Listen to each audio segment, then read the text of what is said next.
Hey, what's going on? YouTube, sneakertube.tv. It's Air Jordan 14 again, back with a new video. It's actually finally a performance review of the Hyperdunk 2010s. I finally got a chance to, I'll put them where you can see them. Um, Slide this back so you can see them. Finally got a chance to actually play in them. And I'm just going to go ahead and just jump right into it. The first thing I noticed upon taking them out of the box is that they are fairly light. Not quite as light as say the Kobe 5s, but still very, very light. I believe the weight is under 12 ounces, if memory serves me correctly. But it's a very light shoe. As you can see, the upper, while very thin, it's got the fly wire, which gives you the support and cuts down on the weight. So it's a very, very light shoe. One of the things I noticed upon putting them on was they're actually a very comfortable shoe, even just walking around. One of the noticeable upgrades from this year's Hyperdunk, as opposed to last year's, is 4-foot Zoom Air, which the Hyperdunk last year just had the lunar foam up front, which while it feels good at first, once it bottoms out, it's really a very dead shoe at the 4-foot. So the cushioning this time around is Zoom up front, and that'll give you, the same type resiliency as the lunar foam, but it's going to last you a whole lot longer. So the cushioning was very good. The inner, did like the inner. There aren't really any points as far as seams or anything that could cause you any real issues while wearing the shoe. But I will say this, I don't know if you can, it might just be my ankle, but these notches right here, I noticed that I needed to wear socks a little. I usually wear the low cut or no show socks when I hoop. But this right here was I don't know if part of my ankle was catching on this. I had on some no shows today, and had to actually wear a slightly higher cut sock than normal. So just a heads up on that. You may want to perhaps be mindful of that if you plan on playing in these.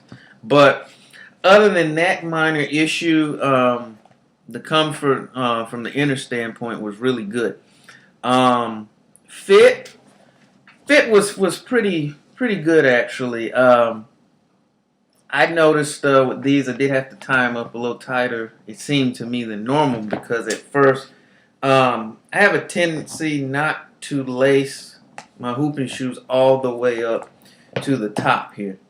And I actually show you. I had one laced up all the way to the top and one not, just a habit that I had.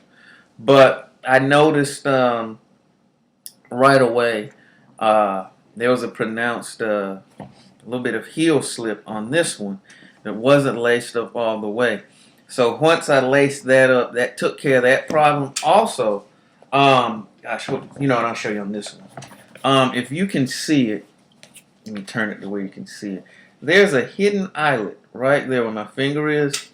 I know it may seem like something minor, but make sure you don't leave that one out. I know there's a difference in having that one laced and having it not, as far as helping you fit, getting better fit around the heel area, as well as right here around the ankle. It seems small, but it definitely makes a big difference. The fit around the 4-foot was pretty good. I didn't have any excessive front to back or side to side movement. It was pretty locked down for the most part, but if this makes any sense, I knew that the shoe was there as far as like I said, there wasn't any movement, but I just would have liked it to be a little more locked down. And of course, probably if you tie your shoes, I tie them tight, but I don't like to tie my shoes super tight. I just don't like that. I don't want it to feel restrictive. Um, Perhaps I'll try that in subsequent wearings, and if I notice a difference, I'll be sure to make an addendum, either in the info section or a new video commenting that. So the fit still very good. No noticeable movement or anything that could contribute to injury. As I said, the cushioning has got zoom and the Phylon midsole, so it does an excellent job of soaking up impact. And as well as giving you that cushioning feel with the Zoom Air. The court feel on these is pretty good. So I do like that. That's one of the reasons I do like Zoom. I do like shoes that feel lower to the ground. So they're very good in that respect, actually. And though these are definitely, I've been playing in Hyperdunk lows, Kobe 5s, which are obviously a lower collared shoe. Even with obviously this Hyperdunk being a higher collared shoe, ankle support is great. For those of you who's that's a concern for, the fit is great. And I was never worried about really, tipping over or anything like that. They've got, I turned to where you can see, they've got that lateral outrigger right there that keeps you from tipping over on hard cuts and everything. Which worked, and I'm coming back off a knee injury, but even wearing these, I was definitely attacking the rim more so than I have since I'm trying to rehab or whatnot. But you know what? Overall, I would just say that the Hyperdunk is actually a really good shoe. I think most people, you're quicker. If you're a quick guard. You'll definitely like the lightweight as well as the low profile cushioning. But even if you're a bigger player, I think you can probably get with these as well. I really think it's a shoe made for all players. I've enjoyed thus far playing in them, and I'm thinking that'll just grow with subsequent wearing. So, these are pretty widely available. Primarily, there's a lot of, college, high school teams. You even see people in the NBA wearing these. So it's widely available. If you can get your hands on, in most cases, actually on sale now. So if you have a chance, if you can get your hands on them, if you're looking for a really good performance shoe that won't necessarily break the bank, this could be it. I think it retails for $125, but most places, like I said, it's on sale, so you'll be able to get these under $100, and it will be well worth your money. The cons, like I said, for me was just the strange fit around the forefoot. It just felt a little weird. I actually like the fit better on the last year's Hyperdunks, but like I said, that could change with subsequent wearings, so we'll see. But overall, I'm gonna give it an A minus. Definitely do recommend it. If anybody looking for a serious ball shoe, this could be your ticket right here.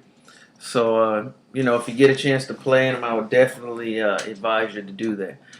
So I'm going to go ahead and close the lid on this performance review.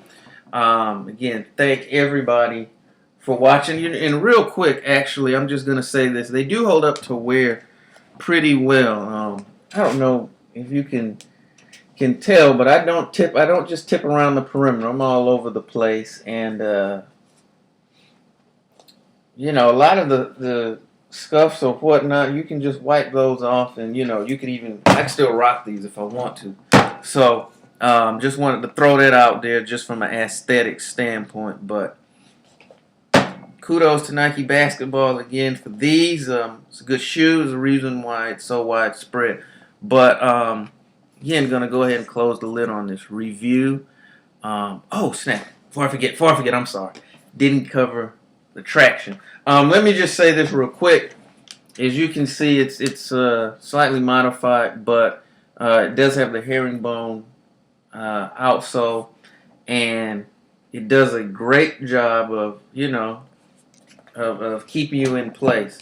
Granted, the court that I played on was recently refinished, but traction on these, I never, the entire time I've been playing in them, I haven't had to wipe. I didn't wipe my shoe off or anything like that. So the traction is really, really good on those. So, just wanted to finish that up before I forget. But as always, I do appreciate everyone who's been watching the reviews and commenting and subscribing and everything. I do appreciate that. If you've got any other questions about these or any of the shoes that I have done performance reviews of, please, just hit me up and I get those, answered. Appreciate everybody who's been watching. Your support means a lot. I do appreciate it. That's why I keep doing these. So, wishing you much peace and positivity. This is Air Jordan 14. I'll catch you later. Peace.